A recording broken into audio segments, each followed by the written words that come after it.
Very good morning to everybody.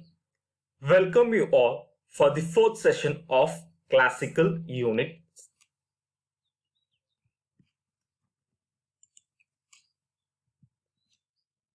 In this session, we will study about generalized coordinates and D'Alembert's principle. So let's recap of what we studied in previous class. Virtual displacement. An imaginary, arbitrary, instantaneous change in the position vectors of the particles of a system is known as virtual displacement. The work done by virtual displacement is known as virtual work. The principle of virtual work states, in a system of particles which is in equilibrium, if and only if the total virtual work of the forces is 0. The learning objectives of this session is to understand generalized coordinates. Using generalized coordinates, we generalize virtual displacement, generalized velocity, generalized force, generalized acceleration, potential and kinetic energy, along with D'Alembert's principle. By the end of this session, you will come to know how generalized coordinates are generalized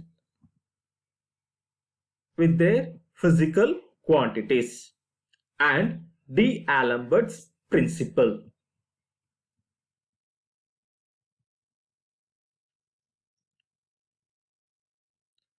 Let us consider a particle moving along the circumference of a circle. Generally, we need r, theta coordinates to specify its position.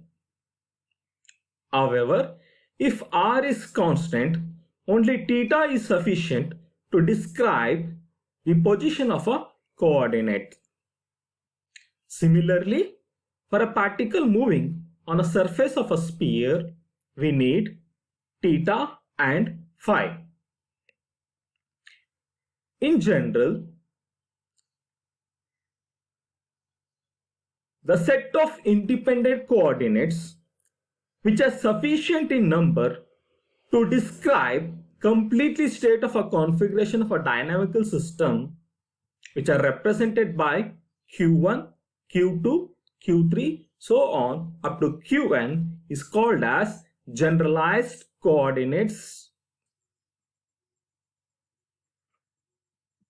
The Cartesian coordinates can be expressed in generalized coordinates as x as a function of Q1, Q2, Q3, so on up to Qn. Similarly, y as a function of Q1, Q2, Q3, so on up to Qn. And z as a function of Q1, Q2, Q3, so on as a up to Qn. In general, the position vector of the ith particle Ri can be represented as a function of Q1, Q2, Q3, so on up to Qn.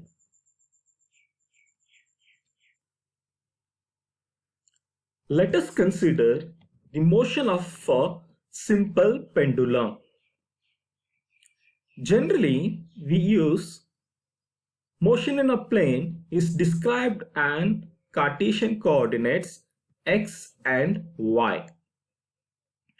However, plane polar coordinates is very good choice to describe simple pendulum motion.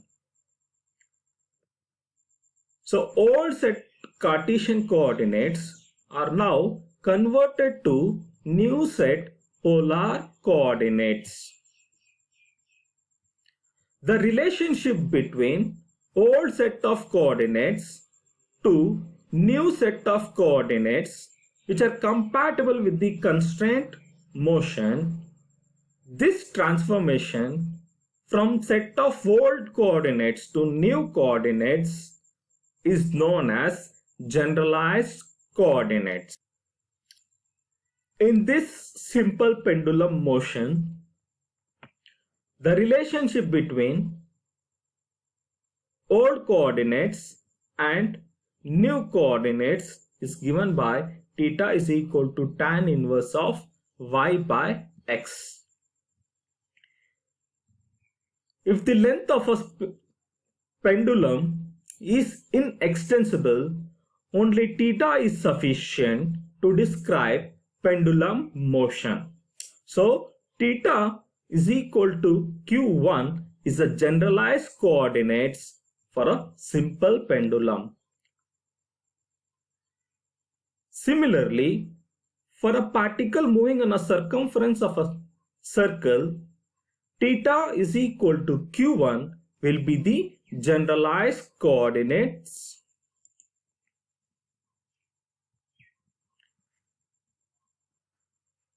Virtual displacement. In the previous session, we learned what do you mean by virtual displacement. The position vector in terms of generalized coordinate is given by Ri as a function of q1, q2 up to q3n.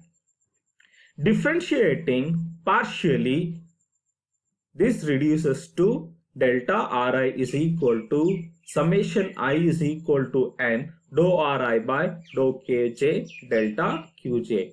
This is an expression for generalized displacement. The generalized velocity. The time derivative of generalized displacement gives you generalized velocity.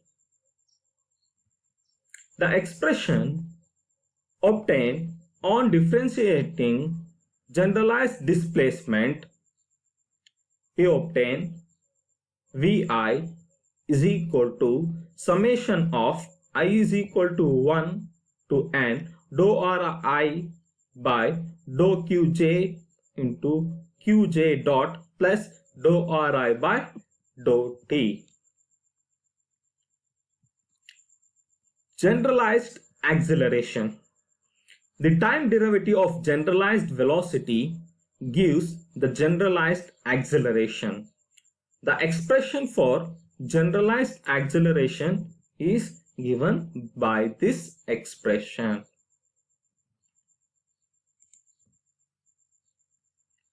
Now we'll learn about generalized force. We know that work done is a force into displacement.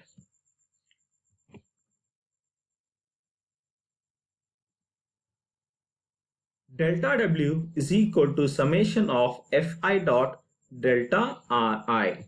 Substituting virtual displacement expression, we obtain generalized force represented by Qj, which is equal to summation of j to 1 to n Fi dou Ri by dou Qj. This is a generalized force expression. Potential energy. If the potential of a system is dependent on the position, then potential energy expression is given by delta V by delta Qk is equal to minus capital Qk. However, if the potential depends on the velocity, then potential energy term is given by capital delta Q is equal to minus dou V by dou Qj plus d by dt of dou U by dou Qj dot.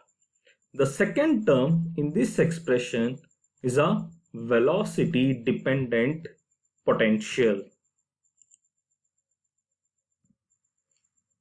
Kinetic energy. We know that kinetic energy is given by half mv square. Expressing these kinetic energy in different coordinate system, we obtain kinetic energy of m x dot square plus y dot square in terms of Cartesian coordinates, kinetic energy of m r dot square plus r square theta dot square in terms of polar coordinates, kinetic energy of m r dot square plus r square theta dot square plus r square sine square theta phi dot square in spherical coordinate system, kinetic energy of m r dot square plus r square theta dot plus z dot square in terms of cylindrical coordinates. So far, we have discussed how the virtual work deals with the statistics of a system of particles. In general, to describe motion of a system, D'Alembert's developed a principle known as D'Alembert's principle, which states that the resultant force acting on a body together with the reversed effective force are in equilibrium. The expression for D'Alembert's principle is summation I is equal to 1 to n Fi minus Pi dot into delta Ri is equal to 0. This is known as D'Alembert's principle.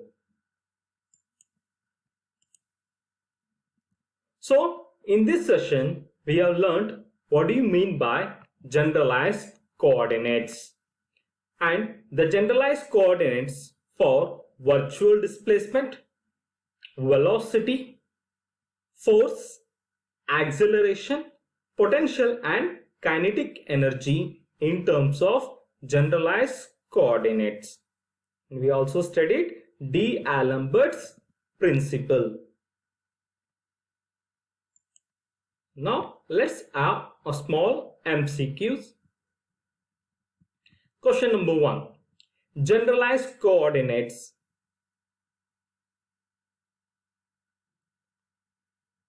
Option A, B, C and D. The answer is option A, depend on each other. Question 2. If a generalized coordinate as the dimension of velocity, generalized velocity as a dimension of acceleration. Option is C. If a generalized coordinate is angle theta, generalized force as the dimension of torque. Option is C. If a force is derivable from a potential, then such forces are called as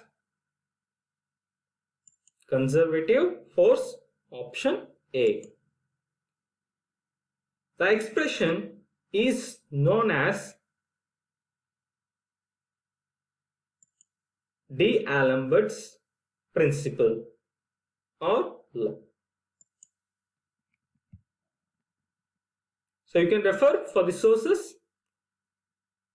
Classical Mechanics by Goldstein, Classical Mechanics by Gupta, Kumar and Sharma, Classical Mechanics by Takwala and Puranik, Classical Mechanics by J.C. Upadhyay. Hope you enjoyed this session. Thank you.